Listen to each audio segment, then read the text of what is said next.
It is Kamala Harris. Presumptive Democratic nominee Joe Biden has picked California Senator Kamala Harris as his running mate. The first woman of color in history to be chosen for such a position. Biden chose Harris even though, as a candidate, she attacked him for being a lead architect of the modern criminal justice system. She was the one that took it to him. The senator criticized the former vice president's record on race. I am proud of the work we did, reforming a criminal justice system and cleaning up the consequences of the bills that you passed when you were in the United States Senate for decades. The irony of Biden's decision to select Harris, particularly in the wake of widespread protests against police misconduct and racial injustice, is that she has her own troubling record on criminal justice issues, which also came up on the debate stage. She had a police department when she was there that, in fact, was abusing people's rights. The bottom line is, Senator Harris, when you are in a position to make a difference and an impact in these people's lives, you did not. And worse yet, in the case of those who were on death row, innocent people, you actually blocked evidence from being revealed that would have freed them until you were forced to do so. There is no excuse for that. I want Joe Biden to win. It is about everything about criminal justice reform and what we're trying to do in terms of reforming policing. Like Biden, Harris deserves credit for endorsing vital reforms even at this stage in her career. But it's worth setting the record straight about her priorities over the course of her 16 years in public life, before criminal justice reform became front and center for the Democratic Party. I am proud of that work, of being in the position to use the power that I had to reform a system that is badly in need of reform. Harris's record is that of a 1980s-style drug warrior, a defender of dirty prosecutors, and a political opportunist who has made life more dangerous for sex workers.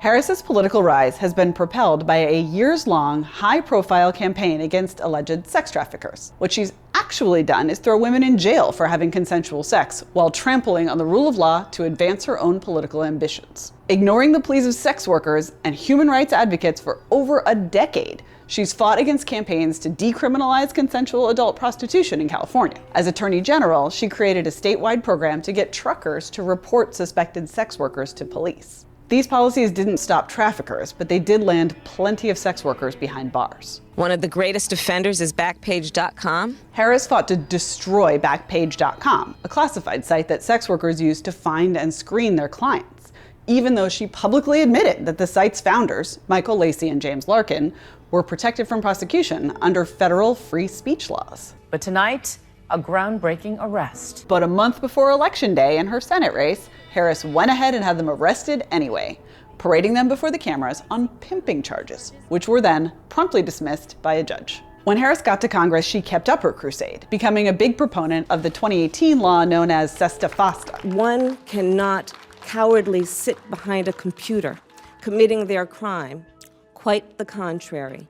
The result was that many sex workers had no choice but to return to the streets, where soliciting clients is considerably more dangerous. It's because you don't know who's going to pick you up. There's more pimps and there's more guys out here. Meanwhile, Harris declined to intervene in a real underage sex trafficking scandal that involved dozens of police and other local authorities in the Bay Area. America has a deep and dark history of people using the power of the prosecutor as an instrument of injustice. I knew this history well, of innocent men framed, of prosecutors hiding information that would exonerate defendants. Yes, and during her time as California's top cop, Harris contributed to that history repeatedly by going to bat on behalf of dirty prosecutors. Her office appealed the dismissal of a case in which a prosecutor had fabricated a confession to secure a conviction, and fought an appeal in a case where a prosecutor had lied to the jury during trial. In 2015, Harris tried to stop the removal of the Orange County District Attorney's Office from a murder trial after it repeatedly failed to turn over evidence to the defense. Her office even tried to keep a man in jail who had been wrongfully incarcerated for 13 years after a judge ruled that he had proven himself innocent just because the man hadn't delivered that proof quite fast enough. And as San Francisco DA, Harris hid known misconduct by a crime lab technician who admitted to deliberately tainting evidence. Did prosecutors working under you know about the concerns about that lab? The prosecutors which is what the judge alleged. Did not know about it, at least said they did not know about it. The debacle has since led to the dismissal of hundreds of criminal cases.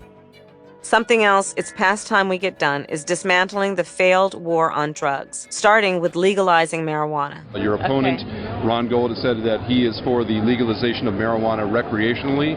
Your thoughts on that? I that he is entitled to his opinion. Harris is a former drug warrior who is now refashioning herself as pro-legalization. That's a positive shift, but not a reason to rewrite the past or ignore the patterns it reveals in her judgment. For years after the cultural tide had turned in favor of criminal justice reforms, Harris continued to support lock-em-up policies that disproportionately hurt minorities. As California Attorney General, Harris opposed marijuana legalization as late as 2014, promoted civil asset forfeiture without a conviction as a way to fight drug rings, and sought to more aggressively police prescription drug use. In her 2019 book, The Truths We Hold, An American Journey, Harris reveals that her drug warrior mentality hasn't changed.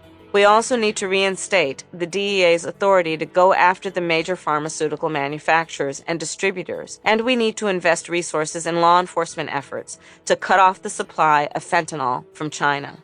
Let's believe in a more perfect union without mass incarceration of African American men.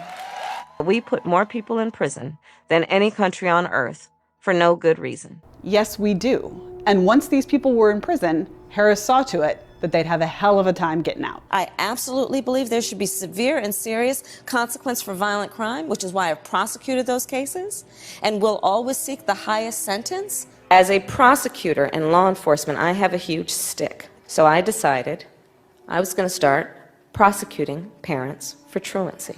Before her recent about-face, Harris chose not to endorse proposed sentencing reforms on the California ballot in 2012 and 2014, and she defended the constitutionality of cash bail until 2016. Harris's office also fought an order to reduce California's prison population after the Supreme Court determined the conditions amounted to cruel and unusual punishment. Although she later claimed to be shocked by what they had done, Harris's attorneys argued that nonviolent offenders should stay behind bars because the state needed the cheap labor they provide. We are part of a longer story, and we are responsible for how our chapter gets written. As she tries to convince voters to put her a heartbeat away from the presidency, Kamala Harris is trying to rewrite her last chapter, but her record is yet another reminder of the terrible choice voters face in the 2020 election. I think you can judge people by when they are under fire, and it's not about some fancy opinion on a stage, but when they're in the position to actually make a decision, what do they do?